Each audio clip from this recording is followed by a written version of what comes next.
Hey y'all, I'm back. This is Empress Tiffany. I just want to say I just posted a video of a woman who had a son, a child. I think he was like around 6 years old, and he was speaking of events in his past life. And I had thoughts of once being on a ship and I saw a lot of men, and these men, they looked like they had on coats. um I don't know what kind of coats, but they sort of look like wool coats or something, that colonial style coats, but they look like wool textures of the coats. But these were like, they were white men. They were big, but they, as I always said in a previous video, they had to be very, very strong because they had these big wooden, thick wooden crates, big enough to carry animals, house animals. But I saw these white men, and I saw a ship, and I saw them like passing these big, big, huge. I mean, the wood planks were thick, dark colored wood, and they were passing them one by one. At that time, I did not know who was inside or what was inside of those boxes. They were loading them, and I called it a depot because the reason I called it a depot is because my daddy worked for the daddy. I was called the railroad, and anyway, it's Southern what's the Southern Railway, Norfolk Southern or whatever. It's located in my hometown in Fort Valley. It looked something similar to that, and there was these white men. They were passing these big old wooden crates one by one, and they placed them on like a depot. And then, speaking of the child, there was another incident similar to what the lady said. She said that her son, she pictured her son or something pushing somebody in a buggy cart, or either her pushing her son in a buggy cart. But speaking of that, I had a dream also. It was a long, long dream of me pushing someone in a buggy cart. It looked like my son, cause my son's often in my dreams, and it looked like we were in a place, but it looked like in an era where it was.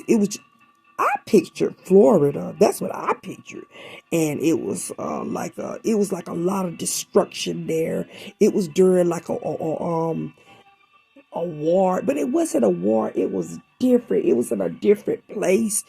I said Florida, but it was in a different land. Wherever it was bad. It was bad, and it was like I saw a hospital, and I like saw people inside of a hospital, and I was just trying to get through, and it took a long time for me to get through. And finally, I was outside. I was outside of this hospital. I'd say a hospital. And when I was outside, it was like this wide road. It looked like it's something that looks like it could be a highway, but it was much larger than that. It's as if there was nothing left. I'm going to be honest with you. When I think about this, I think about the movie, what's his name? The drug lord. Gosh, I wish I remember his name. I don't know if it was, I don't think it was Fidel Castro. No, he was a Cuban. He was. It was a movie that I saw. God. El Chapo. I don't know. I've seen the movie before on Netflix.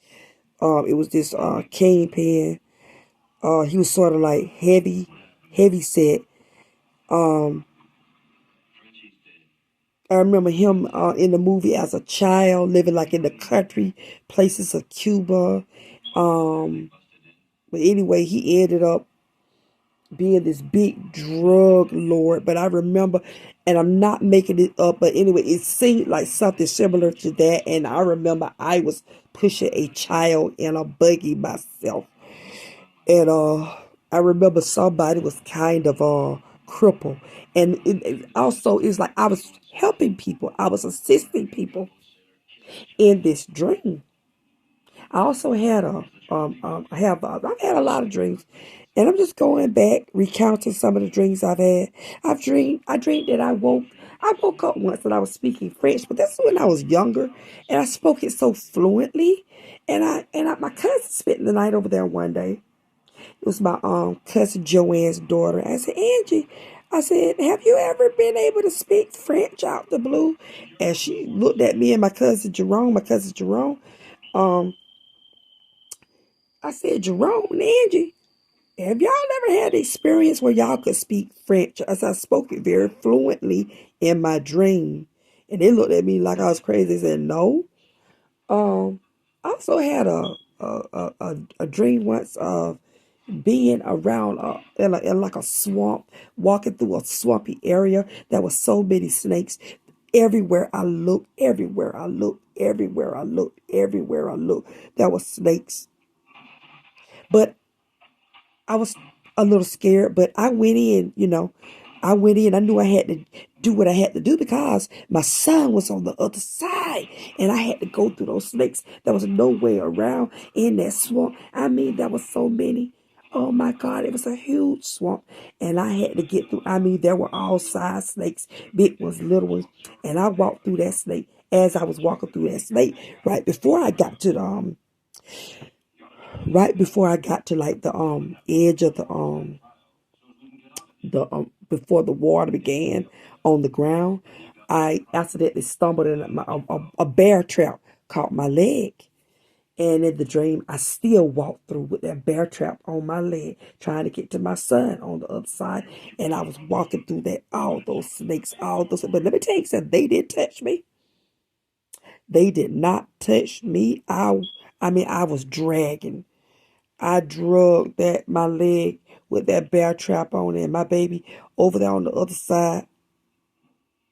It took me a while, but I got there to my baby. When I got there, my baby and we went through a closet. When I got there, I got my son by his hand, and we went through a closet. And when we opened up the closet, we was in another room. I'm a former educator. I used to teach children, but when I used to teach the first day of school, like the day before school, all of the teachers would have like this sound like a pep rally or something like that. When all the teachers would gather together, like in the auditorium and whatnot. But in this dream, I was when we walked, my son and I walked through the door. I was back there amongst all of the educators, all these teachers and stuff. I was right back where I used to be, right back sitting amongst all of the educators, and me and my son, our clothes looked dirty and whatnot, but they looked at me like the teacher say, "Hey, Tiffany, hey," like it was just like they didn't notice my clothes, but it was like I was sitting in the bleachers and it was. I was an educator still coming there for orientation. It was orientation, and that was that dream. I had another dream. Oh, these dreams are from long ago. I don't know why I'm channeling. I want to talk about it, but I had another dream a while ago. When I was younger as well. I dreamed that I was in a place. It was a lot of it was older people. It was older men, and there was some women. It was a few women. One of the women was like a friend of mine. It wasn't my type of a scene. When we went there, it was sort of like a drug scene, but I wasn't really aware of it. It was a lot of men laying around in different rooms, and I saw like beds. It was just as people say, they were chilling in the different rooms. It was like it wasn't a hotel room. It was like a house, and there was a lot of people in that room. I saw there was one particular man there that was sort of like fixated on me in that house.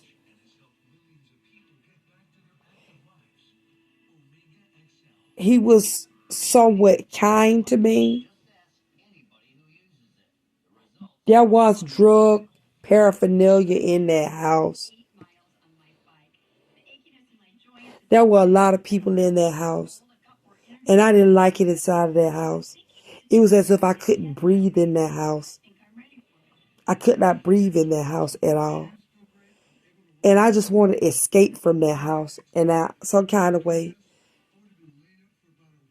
I I had a trickster spirit on me because I could shapeshift in a minute, even in that dream. And I got out of that house. I felt very uncomfortable up underneath that person. And then there was